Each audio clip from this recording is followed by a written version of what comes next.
Hi student, good morning. चलिए आज हम कक्षा 10वीं की प्रश्नावली 2.2 का दूसरा नंबर को बात करने वाले हैं। दूसरा नंबर है हमारा शून्यकों से बहुपद को ज्ञात करना।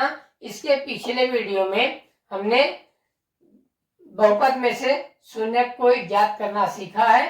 अब हम सीखेंगे दूसरे प्रश्न में शून्यक से बहुपद को कैसे ज्ञात करते हैं। तो चलिए वीडियो में अंत तक बने रहे ताकि आपको बेहतर तरीके से समझ में आ सके।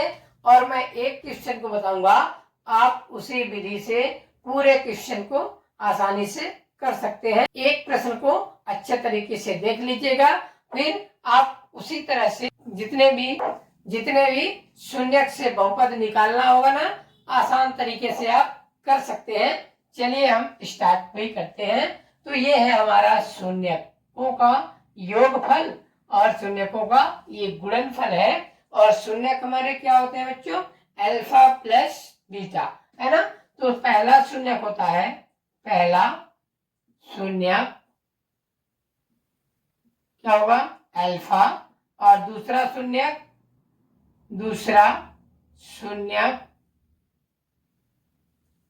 क्या होता है? बीटा, है ना। तो पहला शून्यक हमारा अल्फा हुआ, दूसरा शून्यक हमारा बीटा होता है। हमने बहुपद को सॉल्व किया था, उसमें से जो पहला x का मान निकलता है उसे हम अल्फा कहते हैं, जो दूसरा मान निकलता है उसे हम बीटा कहते हैं। इन्हीं शून्यक, पहला शून्यक और दूसरा शून्यक को जोड़ने पर ये पहला दिया है। हम प्रश्न से भी क्लियर कर पाएंगे। शून्यकों के योगफल एवं गुणनफल दिया हुआ है ना। तो पहला जो संख्या है आपके शून्यकों का योगफल है और दूसरा क्वेश्चन है हमारे शून्यकों का गुणनफल। तो हम देखेंगे सूत्र होगा हमारा बहुपद में बदलने के लिए, तो होगा, तो पहला शून्यकों का योगफल क्या है? अल्फा प्लस बीटा बराबर क्या लिख सकते हैं? अल्फा प्लस बीटा बराबर 1/4। और ये क्या है? गुणनफल है। तो अल्फा इंटू बीटा बराबर -1, है ना। इतने मान हमें दिया गया है। अब हम करेंगे बहुपद ज्ञात करने का सूत्र लिखेंगे। बहुपद ज्ञात करना, है ना। सूत्र क्या होता है बच्चों? x² minus alpha plus beta और x plus alpha into beta. इसी सूत्र के मदद से हम सारे प्रश्नों को हल करेंगे। दूसरे नंबर में जितने भी सवाल दिया गया है सभी को इसी सूत्र का प्रयोग करके हम उत्तर प्राप्त करेंगे, है ना। तो हम देखेंगे, इसमें मान रखेंगे x² हम लिखेंगे, x² माइनस लिखेंगे अल्फा प्लस बीटा का मान कितना होता है? 1/4। तो 1/4 और क्या लगा देंगे बच्चों? x को लगा देंगे और प्लस में क्या हो जाएगा? अल्फा इंटू बीटा, शून्यकों का गुणनफल। तो शून्यकों का गुणनफल हमारा दिया है -1, तो -1 हमने लिख दिया। अब करते हैं x² माइनस का x 1 कम x/4 प्लस माइनस होगा और 1, है ना। इसके बाद हम इसको हल करेंगे, तो हल करने के बाद ये इससे गुणा कर जाएगा और ये इससे गुणा कर जाएगा, है ना।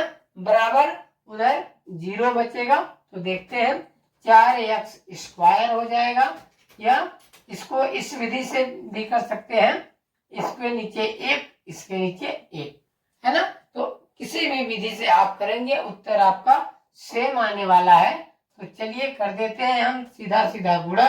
तो 4x² हो जाएगा माइनस का x और माइनस का 4 का गुणा इससे भी कर दीजिए। तो क्या हो जाएगा? 4 1 कम 4 बराबर 0, है ना। तो ये जो 4 बचेगा नीचे, तो ये उधर जाके 0 ही हो जाता है। हमारा बहुपद बनेगा 4x² माइनस x माइनस 4, ये हमारा हो जाएगा शून्यक। और चलिए हम इसी तरह से दूसरे प्रश्न को भी हल करते हैं। दिया है वही प्रश्न है हमारा, शून्यकों का योगफल दिया है और गुणनफल दिया है। तो हम इसी तरह मानेंगे, पहले संख्या को शून्यकों का योगफल मानेंगे, दूसरी संख्या को मानेंगे शून्यकों का गुणनफल। तो अल्फा लिखेंगे, दिया है अल्फा प्लस बीटा बराबर कितना दिया है बच्चों, √2 है ना। और दूसरा शून्यकों का गुणनफल दिया है अल्फा इंटू बीटा बराबर 1/3 है ना। अब बहुपद ज्ञात करने का सूत्र बताइए, x square minus alpha plus beta x minus plus alpha into beta. तो बहुपद ज्ञात करने का सूत्र होता है, बहुपद ज्ञात करना कैसे करेंगे, x square minus alpha plus beta x plus alpha into beta, ये हमारा सूत्र है। शून्यकों के योगफल और शून्यकों के गुणनफल से बहुपद निकालने का सूत्र होता है। अब इसी का प्रयोग करके हम मान रखेंगे और हमारा उत्तर प्राप्त हो जाएगा।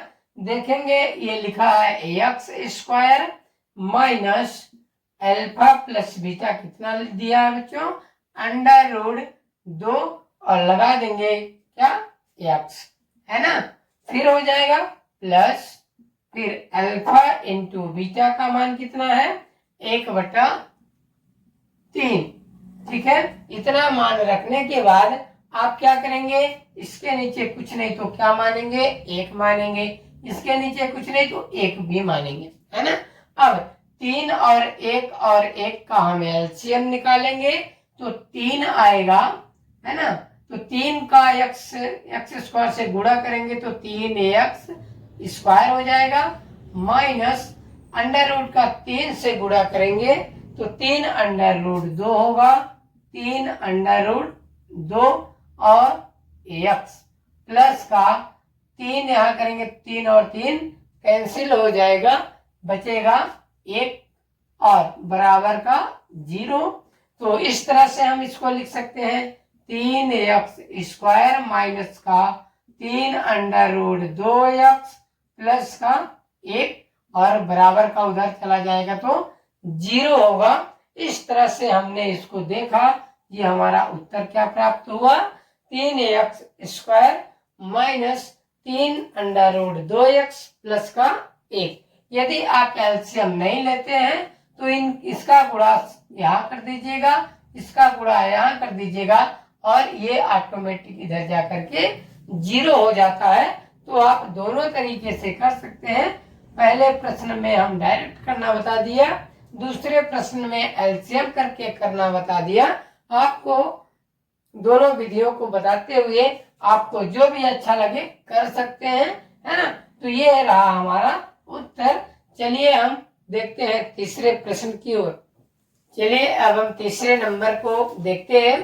तीसरा नंबर हमारा ये हो जाएगा क्या बच्चों, अल्फा प्लस बीटा यानी शून्यकों का योगफल, और ये हो जाएगा शून्यकों का गुणनफल अल्फा इंटू बीटा। तो वही सेम प्रोसेस जो हम पहला और दूसरा प्रश्न में करते आए हैं, उसी को सेम फार्मूले से इसे भी हल करेंगे। तो देखते हैं, शून्यकों का योगफल यानी क्या लिखेंगे, अल्फा प्लस बीटा बराबर क्या हो जाएगा, 0 दिया है, अल्फा इंटू बीटा बराबर √5 दिया है ना। अब बहुपद ज्ञात करने का सूत्र क्या होता है, सूत्र क्या हो जाएगा बच्चों, एक्स स्क्वायर माइनस का alpha plus beta x plus alpha into beta, है ना। तो आप देखेंगे एक्स स्क्वायर यानी इसका मान हो जाएगा x square minus alpha plus beta का मान क्या है, 0 है और x का गुणा कर देंगे तो 0 ही प्राप्त होगा और प्लस अल्फा इंटू बीटा का मान अंडर रूट 5 होगा। तो इसमें देखेंगे क्या करना है, एक्स स्क्वायर और प्लस का अंडर रूट 5, यह एक द्विघात बहुपद है, ठीक है। और ये दो पदों का एक बहुपद है, इसमें c का मान नहीं दिया हुआ है। इस तरह से हमारा ये तीसरा प्रश्न हुआ। मिलते हैं अगले वीडियो में, तब तक के लिए जय हिंद जय भारत।